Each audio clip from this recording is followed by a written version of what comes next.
اللہ تعالی نے انسانیت کو سیدھی راہ دکھانے کے لیے بہت سے نبی اور رسول بھیجے جن کی صحیح تعداد صرف اللہ تعالی ہی کو معلوم ہے۔ البتہ چند انبیاء علیہ السلام کا ذکر اللہ تعالی نے قرآن مجید اور رسول اللہ صلی اللہ علیہ وسلم نے احادیث مبارکہ میں کیا ہے، جن میں سے سب سے پہلے حضرت آدم علیہ السلام ہے۔ حضرت آدم علیہ السلام کی پیدائش۔ مفسر قرآن حضرت عبداللہ بن عباس رضی اللہ تعالی عنہ نے فرمایا، حضرت آدم علیہ السلام کی تخلیق سے تقریباً 2000 سال پہلے اللہ تعالی نے زمین میں جنوں کو آباد کیا۔ جب جنات زمین میں فساد پھیلانے لگے اور آپس میں قتل و غارت کرنے لگے تو اللہ تعالی نے ابلیس یعنی شیاطین کے باپ کو فرشتوں کی معیت میں بھیجا کہ جنات کو سمندروں اور جزیروں کی طرف بھگا دو۔ ابلیس نے فرشتوں کو اپنے ساتھ لیا اور جنات کو سمندروں اور جزیروں کی طرف بھگا دیا۔ ابلیس یعنی شیاطین کا باپ خود بھی جنات کی نسل میں سے تھا، لیکن کثرت عبادت کی وجہ سے اللہ تعالی نے اسے فرشتوں کا سردار بنا دیا۔ فرشتوں کا سردار بننے کی وجہ سے ابلیس میں غرور اور تکبر پیدا ہو گیا تھا۔ اس نے یہ سمجھا کہ مجھے آسمان و زمین میں اتنا بڑا مقام اس لیے ملا ہے کہ میں اللہ تعالی کے نزدیک تمام مخلوقات میں سے سب سے افضل ہوں۔ اللہ تعالی کو اس کا یہ غرور اور تکبر پسند نہ آیا، اور اس وقت اللہ تعالی نے فرشتوں کے سامنے ایک ایسی مخلوق پیدا کرنے کا اظہار فرمایا جو زمین میں اللہ تعالی کی نیابت قائم کرے۔ پھر اللہ عز و جل نے اپنی چاہت کو عملی جامہ پہناتے ہوئے حضرت آدم علیہ السلام کا پتلا اپنے ہاتھوں سے بنایا۔ فرشتوں کو سجدے کی تاکید۔ جب اللہ تعالی نے آدم علیہ السلام کی تخلیق کا ارادہ فرمایا تو فرشتوں کو تاکید کی کہ تخلیق مکمل ہونے اور روح پھونکے جانے کے بعد فرشتے انہیں سجدہ کریں، جیسا کہ سورہ صاد میں اللہ تعالی ارشاد فرماتا ہے، اذ قال ربک للملائکۃ انی خالق بشرا من طین فاذا سویته ونفخت فیہ من روحی فقعوا له ساجدین۔ ترجمہ: جب تمہارے رب نے فرشتوں سے فرمایا کہ میں مٹی سے انسان بنانے والا ہوں، پھر جب میں اسے ٹھیک بنا لوں اور اس میں اپنی خاص روح پھونک دوں تو تم اس کے لیے سجدے میں گر جانا۔ حضرت آدم علیہ السلام کی تخلیق مکمل ہونے اور اس میں روح پھونکے جانے کے بعد یا فرشتوں کے سامنے آدم علیہ السلام کی فضیلت ظاہر ہونے کے بعد اللہ تعالی کے حکم کے مطابق حضرت آدم علیہ السلام کو تمام فرشتوں نے سجدہ کیا، اور لیکن ابلیس نے سجدہ نہ کیا، اور تکبر کے طور پر وہ یہ سمجھتا رہا کہ میں آدم علیہ السلام سے افضل ہوں، اور اس جیسے انتہائی عبادت گزار فرشتوں کے سردار اور مقرب بارگاہ الہی کو سجدہ کا حکم دینا حکمت کے خلاف ہے۔ اس کے اسی باطل عقیدے، حکم الہی سے انکار اور تعظیم نبی سے تکبر کی وجہ سے وہ کافر ہو گیا۔ اللہ تعالی نے سورہ صاد کی آیت 75 میں فرمایا، ترجمہ: اے ابلیس جسے میں نے اپنے ہاتھوں سے پیدا کیا، اسے سجدہ کرنے سے تجھے کس چیز نے روکا؟ ابلیس کا جواب۔ ابلیس نے جواب دیتے ہوئے کہا، اللہ تو نے مجھے آگ سے بنایا ہے اور آدم کو مٹی سے، چونکہ آگ مٹی سے اعلیٰ ہوتی ہے، اس لیے میں آدم سے افضل ہوں، لہٰذا میری شان کے لائق نہیں کہ میں مٹی سے بنے ہوئے انسان کو سجدہ کروں۔ ابلیس کے جواب سے متعلق سورہ صاد میں ارشاد ہے، ترجمہ: اس نے کہا، میں اس سے بہتر ہوں، تو نے مجھے آگ سے بنایا اور اسے مٹی سے پیدا کیا۔ ابلیس کا خود کو افضل سمجھنا باطل تھا، کیونکہ افضل وہ ہے جسے مالک و مولا فضیلت دے۔ اللہ کی بارگاہ میں فضیلت کا مدار اصل اور جوہر پر نہیں، بلکہ مالک کی اطاعت و فرما برداری پر ہے۔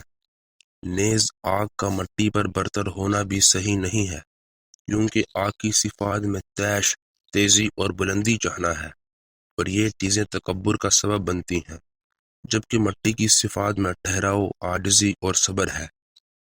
یوں ہی مٹی سے ملک آباد ہوتے ہیں، جبکہ آگ اسے ہلاک کر دیتی ہے۔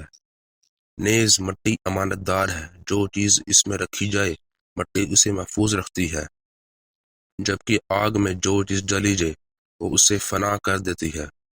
نیز مٹی آگ بجھا دیتی ہے اور آگ مٹی کو فنا نہیں کر سکتی۔ نیز یہاں ایک اور بات ہے کہ جب اللہ تعالی نے حضرت آدم علیہ السلام کو سجدہ کرنے کا حکم دیا تو یہ سجدہ کرنا اس پر لازم و واجب تھا، لیکن اس کی حماقت و بدبختی تھی کہ اس نے اللہ تعالی کا سر حکم موجود ہوتے ہوئے اس کے مقابلے میں قیاس کیا اور مردود ہوا۔ ابلیس کا مردود ہونا۔ یہاں ایک سوال ہے کہ اللہ تعالی نے فرشتوں کو حکم دیا تھا کہ وہ حضرت آدم علیہ السلام کو سجدہ کریں، تو انہوں نے سجدہ کر دیا، لیکن ابلیس تو فرشتہ نہیں تھا، تو اسے سجدہ نہ کرنے سے مردود کیوں کیا گیا؟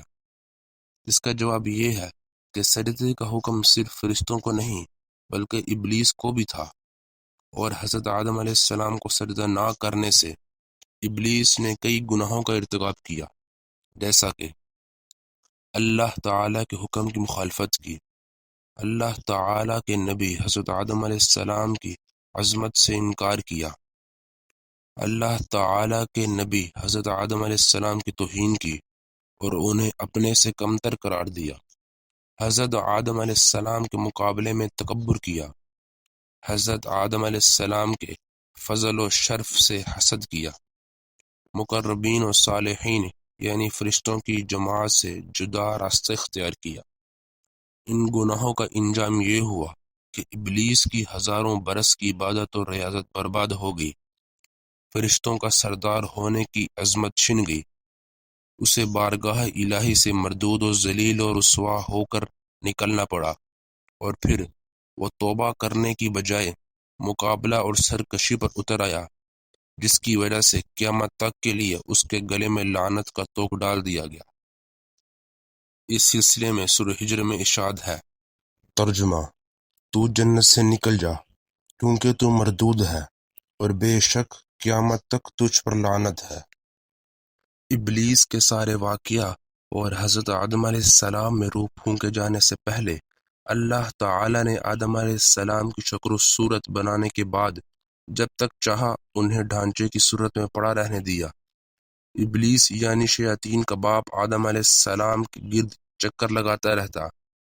جب اس نے دیکھا کہ یہ جسم اندر سے کھوکھلا ہے تو اس نے اندازہ کر لیا کہ یہ ایسی مخلوق ہے جو اپنے نفس پر قابو نہ رکھ سکے گی۔ عن ابی موسیٰ رضی اللہ تعالی عنہ سے مروی ہے کہ اللہ تعالی نے آدم علیہ السلام کو پوری زمین سے جمع کی گئی مٹھی بھر مٹی سے پیدا فرمایا۔ اسی وجہ سے آدم علیہ السلام کی اولاد بھی مختلف رنگوں کی مٹی کے مطابق پیدا ہوتی ہے۔ اس میں سفید، سرخ، سیاہ اور درمیانی رنگوں کے بھی ہیں۔ اسی طرح نیک، بد، نرم خور اور سخت طبیعت اور درمیانی طبیعت والے ہیں۔ اللہ تعالی نے حضرت آدم علیہ السلام کو جمعہ کے دن اپنے ہاتھوں سے انسانی صورت میں پیدا فرمایا تاکہ ابلیس اپنی بڑائی کا دعویٰ نہ کر سکے۔ اس کے بعد کچھ مدت تک مٹی کے بنے ہوئے ایک مجسمے کی صورت میں پڑا رہنے دیا۔ فرشتے اور ابلیس اسے دیکھ کر خوف زدہ ہوتے رہتے۔ ابلیس گزرتے ہوئے اسے ٹھوکر مارتا، جس کی وجہ سے ایک ایسی آواز پیدا ہوتی جس طرح مٹی کے بنے ہوئے برتن سے کسی چیز کے ٹکرانے کے بعد پیدا ہوتی ہے۔ اس لیے وہ کہتا تھا۔ سورہ الرحمن کی آیت 14 میں ارشاد ہے، اللہ تعالی نے انسان کو ٹھیکری جیسی بجنے والی مٹی سے پیدا کیا۔ ابلیس ایک مرتبہ موقع پا کر حضرت آدم علیہ السلام کے منہ کی طرف سے بدن میں داخل ہوا اور دوسری طرف سے نکل گیا اور فرشتوں سے کہنے لگا، اس سے مت ڈرو، یہ آدم اندر سے بالکل کھوکھلا ہے، اگر مجھے اس پر قابو پانے کا موقع ملا تو میں اسے ضرور گمراہ کروں گا۔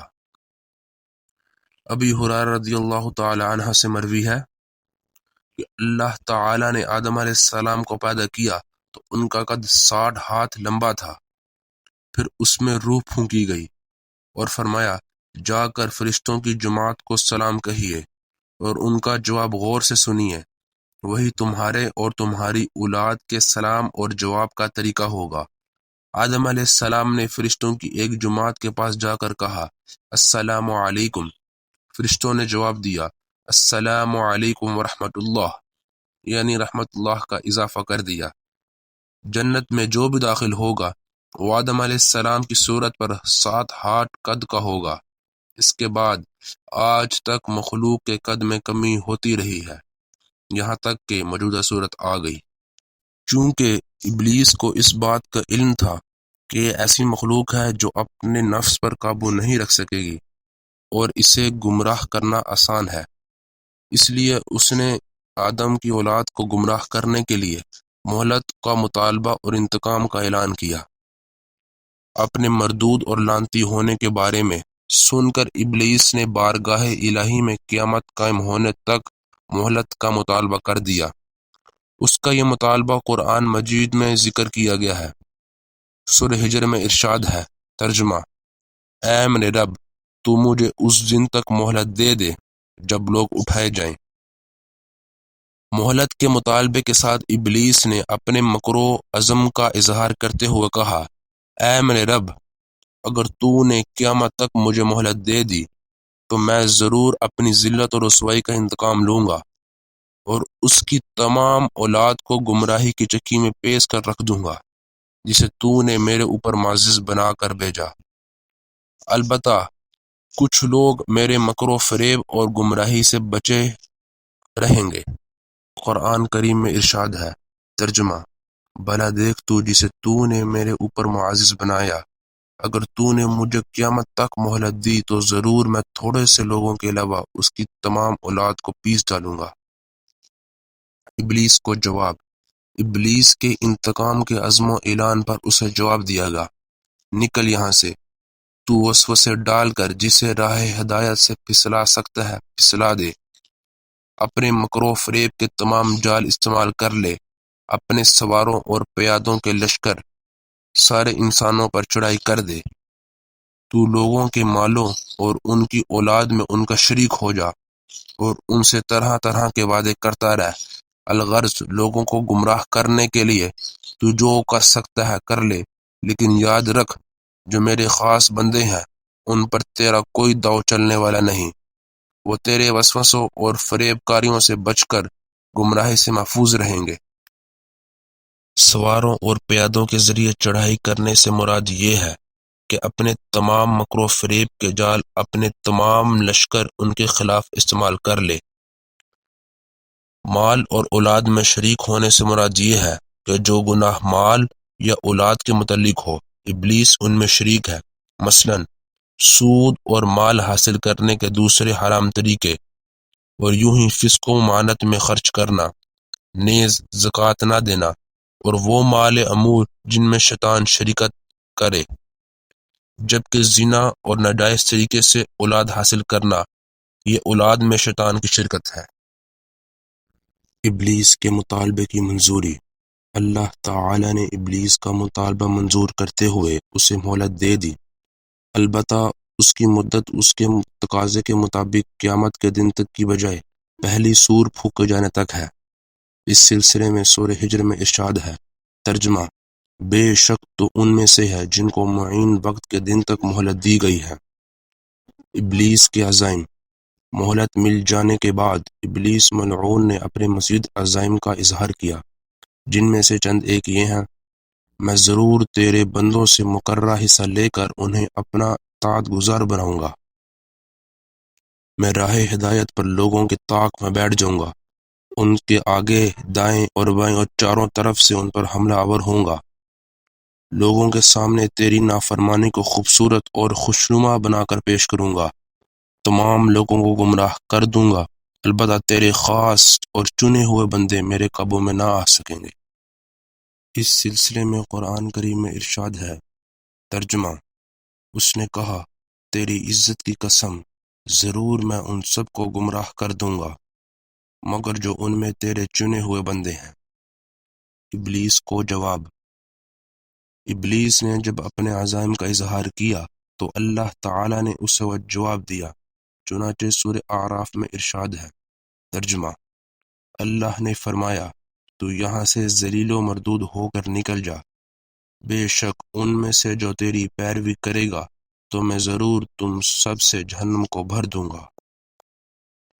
یہ تھی حضرت آدم علیہ السلام کی تخلیق اور ابلیس کے مردود ہونے کا واقعہ۔ امید ہے آپ کو ہماری ویڈیو پسند آئی ہوگی۔ ایسی ہی مزید ویڈیوز کے لیے ہمارا چینل سبسکرائب کریں تاکہ آپ کو ایسی اور ویڈیوز ملتی رہیں۔ اللہ تعالی آپ کا اور ہمارا حامی و ناصر ہو۔